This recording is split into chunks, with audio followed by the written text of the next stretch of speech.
नमस्कार दोस्तों, मैं डॉक्टर अरूप मेरे यूट्यूब चैनल डॉक्टर अरूप हेल्थ फ्रेंड में आप सभी का हार्दिक स्वागत करता हूं। जैसे-जैसे कोरोना की स्थिति में सुधार आने लगा और कोरोना ख़त्म होने लगा, वैसे ही एक शारीरिक स्थिति बहुत ज़्यादा चिंताजनक रूप से अभी देश के सामने आगे बढ़ रहा है। वो है हार्ट अटैक, दिल का दौरा। दिल का दौरा पड़ने के पीछे कई कारणों में से एक बहुत अहम कारण लिपिड्स के पैरामीटर में आने वाले असंतुलन को माना जा रहा है। जी हाँ, आज मैं बात करने जा रहा हूँ हाइपरलिपिडेमिया के बारे में। हाइपरलिपिडेमिया होता क्या है, इसके लक्षण क्या है, कारण क्या है, रिस्क फैक्टर क्या है और इसके प्रिवेंशन क्या है, इसके बारे में विस्तारपूर्वक इस वीडियो में बहुत सारी इंपॉर्टेंट इन्फॉर्मेशन शेयर करूँगा। इससे पहले कि वीडियो स्टार्ट करूँ, अगर आपने मेरा चैनल अभी तक सब्सक्राइब नहीं किया तो कृपया इसे सब्सक्राइब करें। वीडियो को अच्छा लगे तो लाइक एंड शेयर जरूर करें और अपने सवाल और सुझाव को कमेंट बॉक्स पर जरूर लिख करके भेजें। डिसलिपिडेमिया या हाइपरलिपिडेमिया या हाई कोलेस्ट्रॉल भी हम कह सकते हैं, ये एक ऐसी स्थिति है जिसमें लिपिड्स जो फैट्स हैं वो ब्लड में बहुत ज़्यादा मात्रा में बढ़ जाता है और जो लीवर के द्वारा कोलेस्ट्रॉल डाइजेशन के लिए पैदा किया जाता है। इसके अलावा जो हम मीट या डेयरी प्रोडक्ट्स खाते हैं उसके वजह से असंतुलित मात्रा में जो लिपिड्स जो फैट्स हैं वो बढ़ जाने की स्थिति को ही डिसलिपिडेमिया या हाइपरलिपिडेमिया के नाम से जाना जाता है। सभी को लगभग पता है कि नॉर्मल कोलेस्ट्रॉल 200 मिलीग्राम पर डेसीलीटर से नीचे होना चाहिए, लेकिन काफ़ी सारे लोगों का बॉर्डर लाइन में 200 से 239 मिलीग्राम पर डेसीलीटर को बॉर्डर लाइन माना जाता है और कई लोगों को तो 240 से भी ऊपर जो हाई कोलेस्ट्रॉल की जो सीमा है वो बढ़ता हुआ पाया जा रहा है। इसके वजह से आर्टरीज में एक रोड ब्लॉक जैसा होता है, ब्लड को ट्रैफिकिंग में प्रॉब्लम होता है और कई बार तो हार्ट अटैक जैसी स्थिति सामने आ रहा है। इसी के तरह ही LDL लो डेंसिटी लिपोप्रोटीन जो एक बैड कोलेस्ट्रॉल में गिनती आता है, इसका बॉर्डर लाइन 130 से 159 तक माना जाता है और अक्सर देखा जा रहा है कि लोग बॉर्डर लाइन को भी क्रॉस कर रहे हैं और 160 टू 189 को हाई LDL माना जाता है, जो बहुत खतरनाक है बैड कोलेस्ट्रॉल के हिसाब से।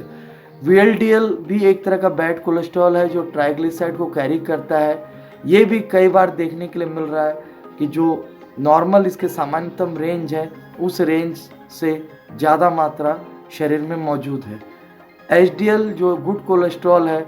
ये अगर 40 से नीचे है मिलीग्राम पर डेसीलीटर, 40 मिलीग्राम पर डेसीलीटर कम है तो ये हमारे हार्ट के हेल्थ के लिए बहुत दिक्कत पैदा कर सकता है। अब मैं बात करूँगा हाइपरलिपिडेमिया किस प्रकार की स्थिति उत्पन्न कर सकता है। सबसे पहले मैंने बताया आपको हार्ट अटैक की स्थिति का मूल एक कारण मान सकते हैं stroke, coronary heart disease, carotid artery disease, इसके साथ साथ सडन कार्डियक अरेस्ट जो हो रहे हैं, मैसिव हार्ट अटैक की स्थिति पैदा हो रही है, उसका मूल कारण ही इन लिपिड्स में आने वाला असंतुलन है। इसके साथ साथ पेरिफेरल आर्टरी डिजीज़ और माइक्रोवैस्कुलर डिजीज़ का कारण भी माना जा रहा है इस प्रकार के हाइपरलिपिडेमिया की स्थिति। अब मैं बात करूंगा हाइपरलिपिडेमिया बनने के पीछे के कारण क्या है। सबसे पहला कारण तो स्मोकिंग को माना जाता है, इसके साथ साथ बहुत ज़्यादा अल्कोहल लेना और सैचुरेटेड और ट्रांस फैट्स को बहुत अहम माना जाता है, जो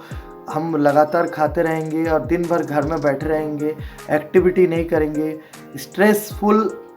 रहने पर भी, तनावग्रसित रहने पर भी, और जिनके परिवार में इनहेरिटेड जीन्स के तहत भी परिवार में भी काफ़ी लोगों को कोलेस्ट्रॉल की स्थितियाँ बनी हुई है तो उनमें भी हाइपरलिपिडेमिया की स्थिति पैदा हो सकता है। ओवरवेट की स्थिति में भी ऐसा दिक्कत आ सकता है। कई लोग मेडिकेशन लेते रहते हैं BP के लिए, बेटा ब्लॉकर्स या डाययूरेटिक्स या हार्मोनल बर्थ कंट्रोल पिल्स महिलाएं लेती रहती हैं या किसी बीमारी के लिए स्टेरॉइड्स प्रिस्क्राइब्ड हुआ है, तब भी हाइपरलिपिडेमिया की स्थिति बन सकता है। और कई लोग जो है एंटी रिट्रोवायरल्स HIV के ट्रीटमेंट लेते रहते हैं, वैसी स्थिति में भी हाइपरलिपिडेमिया बन सकता है। इसके साथ साथ लिवर डिजीज़ के वजह से, पैनक्रियास डिजीज़ के वजह से, मल्टीपल मायोलोमा या पॉलीसिस्टिक ओवेरियन सिंड्रोम, हाइपोथायरॉयडिज्म के साथ भी हाइपरलिपिडेमिया की स्थिति बन सकता है। प्राइमरी बिलियरी कोलंगाइटिस या chronic kidney disease, diabetes, lupus और स्लीप एपनिया और HIV में भी कई बार हाइपरलिपिडेमिया या कोलेस्ट्रॉल की हाई रेंज जो है बन सकता है। अब मैं रिस्क फैक्टर के बारे में बात करूं तो उन लोगों को खतरा है हाइपरलिपिडेमिया बनने का जिनके फैमिली हिस्ट्री में इस तरह का है, या हाइपोथायरॉयडिज्म अंडर एक्टिव थायराइड की स्थिति है, ओबेसिटी मोटे हैं, या जो अपने डाइट को मेंटेन नहीं करते हैं, ओवर ईटिंग करते रहते हैं, बहुत ज़्यादा अल्कोहल लेते हैं, डायबिटीज़ के पेशेंट है, उनमें भी हाइपरलिपिडेमिया की स्थिति बन सकता है। अभी मैं बात करूंगा प्रिवेंशन के बारे में, जिनको भी हाइपरलिपिडेमिया से बचना है या ऐसी स्थितियाँ उत्पन्न हुई तो किस प्रकार से स्टॉप स्मोकिंग और अल्कोहल बिल्कुल ही ना ले, एक्टिव रहे, हमेशा अपने स्ट्रेस को मैनेज करके चले, कोशिश कीजिए पूरे 6 से 8 घंटे सोने के लिए, हेल्दी फूड खाए, ट्रांस फैट्स को बिल्कुल अवॉइड करें, फैटी फूड्स को मतलब सामने ना ले खाने के लिए, फाइबर और फ्रूट्स ग्रीन वेजिटेबल्स का इस्तेमाल करें,